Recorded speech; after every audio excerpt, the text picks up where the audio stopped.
I faked having amnesia after my wedding to avoid the marriage, but what I learned during those lost weeks destroyed everything. The plan seemed foolproof. Trip down the church steps, hit my head, and wake up with convenient memory loss. Anything to escape marrying Kieran, a man my parents chose for his family's pharmaceutical empire, not because I loved him. What I didn't anticipate was how much people reveal when they think you can't remember. "She's finally manageable," Kieran whispered outside my hospital room. "No more stubborn streak. The doctor says trauma can completely change personality." I kept my eyes closed, staying limp while my mind raced. "Perfect timing," came my mother's voice. "The inheritance clause kicks in next month. Once she's declared mentally incompetent, you'll control both her trust fund and pharmaceutical patents." Patents? What patents?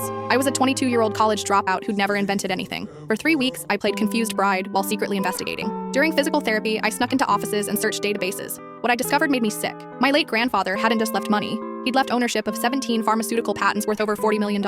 Patents that would revert to my parents if I was deemed unfit. The marriage wasn't about love. It was about stealing my inheritance. But the worst revelation came from Kieran's unlocked phone. Text messages dating back months showed detailed planning between him, my parents, and his family doctor, instructing him to gradually drug me with psychiatric medications before the wedding. The dizzy spells, the memory lapses, the anxiety attacks that made everyone worry about my mental health. None of it was natural. They'd been systematically poisoning me to build a case for incompetency. The lawyers confirmed everything, my father said during a private call. "Once the neurologist signs off on permanent brain damage, we can have her committed. Kieran gets the patents, we get our cut, she disappears." That night, I made my move. While Kieran slept beside my bed, I photographed every message and found medication vials in his jacket. The next morning, I smiled brightly at my loving husband. "Kieran, sweetheart, I remember everything now." His face drained of color. "Everything? Every conversation, every text about stealing my inheritance, every pill you've been crushing into my food." I held up his phone and pressed play on a recorded conversation about my tragic accident. Kieran lunged for the device, but I was pressing the nurse call button. "What have you done?" he hissed. "What you should have expected from someone who owns 17 pharmaceutical patents.